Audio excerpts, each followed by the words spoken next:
Mas saya Habibi Ahmad Akbar. Mas Habibi? Ya. Silakan. Umur saya kebetulan sudah lewat dari 37 Mas.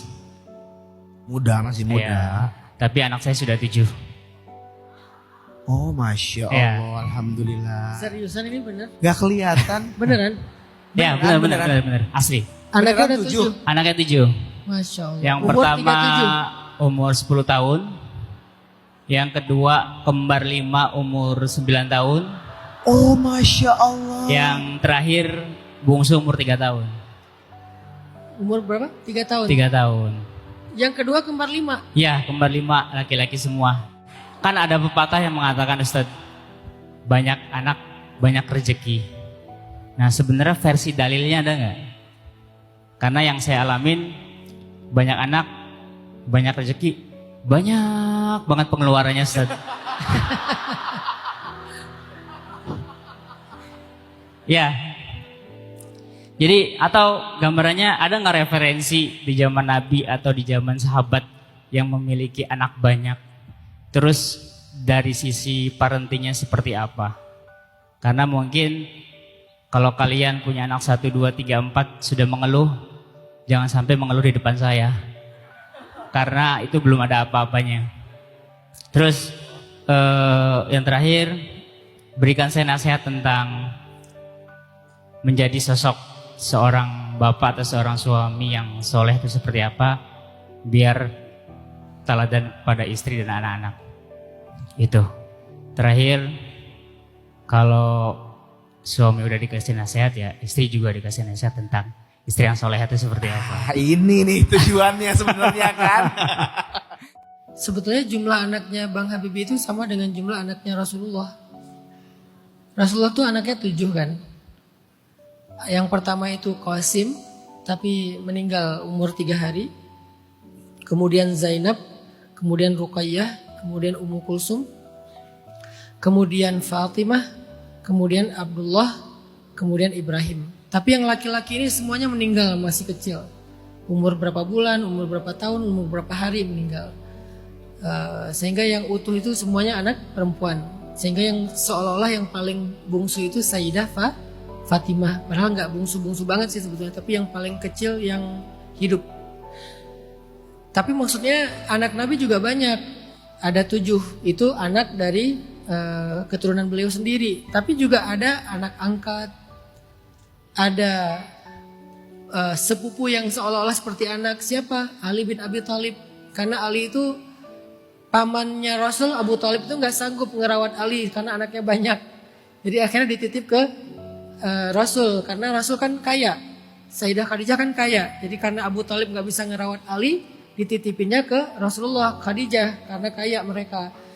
Jadi Nabi itu di dalam rumahnya bukan cuma 7 anak, dengan sepupunya lah, dengan anak angkatnya lah, belum lagi anak yatim lah gitu ya. Jadi kalau jumlah anak Nabi itu 7 sama dengan Bang Habibie, anaknya 7. Semoga kesamaan ini menjadi sebuah pertanda baik. Putranya berapa berarti? 5. Yang 5 kembar itu putra semua. Yang sendiri-sendiri itu perempuan. Oh, Masya Allah. Saya gak kebayang.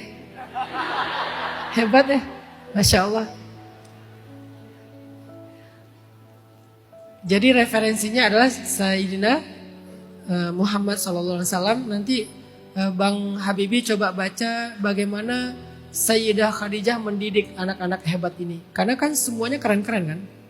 Semuanya orang-orang hebat. Kemudian yang kedua tentang kalimat banyak anak banyak rezeki.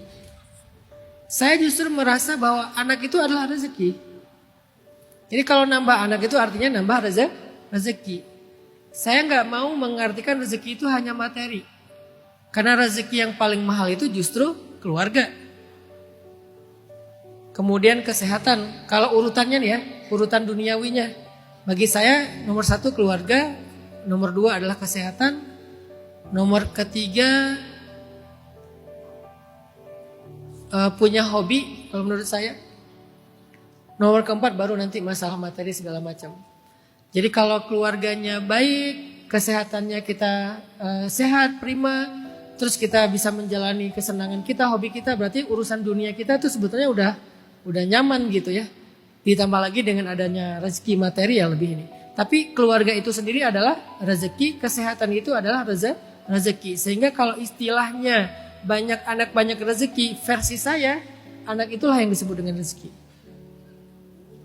Kenapa rezeki? Banyak alasannya. Alasan pertama, bukankah menjadi seorang ayah itu ibadah yang sangat luar biasa? Jadi Bang Habibie itu udah beribadah setiap hari dengan 7 amal ibadah. Dengan merawat, mendidik, itu tuh sehari lebih daripada sholat sunnah duha di pagi hari, tahajud di malam hari. Tapi ada sisi lain yang saya coba mulai nikmati nih Bang. Kan apalagi Bang Habibie yang paling gede 10 tahun ya. Saya bisa kasih tahu satu curhat ayah nih.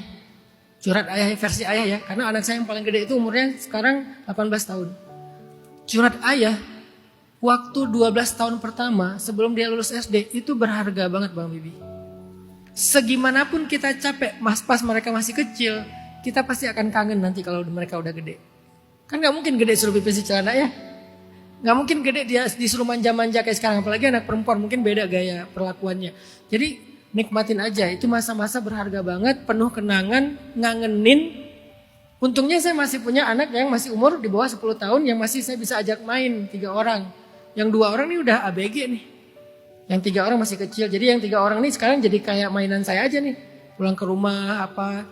Artinya itu ibadah pertama, anugerah. Anak itu sendiri rezeki, ibadah. Yang kedua, kalau kita berhasil mendidik mereka, mereka lah yang menjadi penyelamat kita kelak di akhirat. Mereka lah yang akan mendoakan kita ketika kita sudah wafat. Jadi kalau kita dikasih anak, ngerasa kayak, kok gak nambah materinya, kok gak nambah bisnisnya, kok gak nambah karirnya, itu bukan rezeki utama, justru anak itulah rezeki utamanya. Sehingga kalau ada orang yang salah paham, saya dikasih banyak anak tapi melarat atau susah gitu. Enggak, anak kamu itulah rezekinya. Jangan kamu artikan rezeki selalu materi. Masih banyak nanti alasan-alasan lain kenapa anak itu adalah rezeki. Dari sisi agama, dari sisi keberkahan, dari sisi akhirat. Yang terakhir tadi apa? Nasihat buat suami dan buat istri atau buat ayah dan buat ibu. Nasihat paling sederhana adalah belajar. Jangan berhenti belajar. Karena kita gak cukup jadi ayah atau jadi suami hanya modal cinta tuh gak cukup. Jadi istri, jadi ibu modal sayang doang tuh gak cukup. Memang harus belajar sih. Ta'aruf itu jangan pas sebelum nikah aja. Kita masih harus terus belajar tentang pasangan kita sampai udah tua juga. Kita harus terus belajar tentang dia. Hari ini aku belajar apa tentang dia, besok belajar apa tentang dia. Dia itu bisa pasangan, bisa anak ya. Belajar terus. Dia itu adalah referensi yang mengajarkan kita banyak hal. Jadi belajar terus tentang dia. Baik dengan cara baca buku, dengan membaca watak, baca karakter, baca perilaku. Belajar. Jadi ketika kita ngerasa ada yang gak seret, anggap itu sebagai pelajaran bagi kita. Ketika kita ada ngerasa salah, anggap itu sebagai pengalaman untuk kita perbaiki. Belajar. Sehingga kita terus tumbuh menjadi lebih baik. Suami lebih baik, orang tua lebih baik, istri lebih baik, ibu lebih baik. Jangan berhenti belajar. Ta'aruf.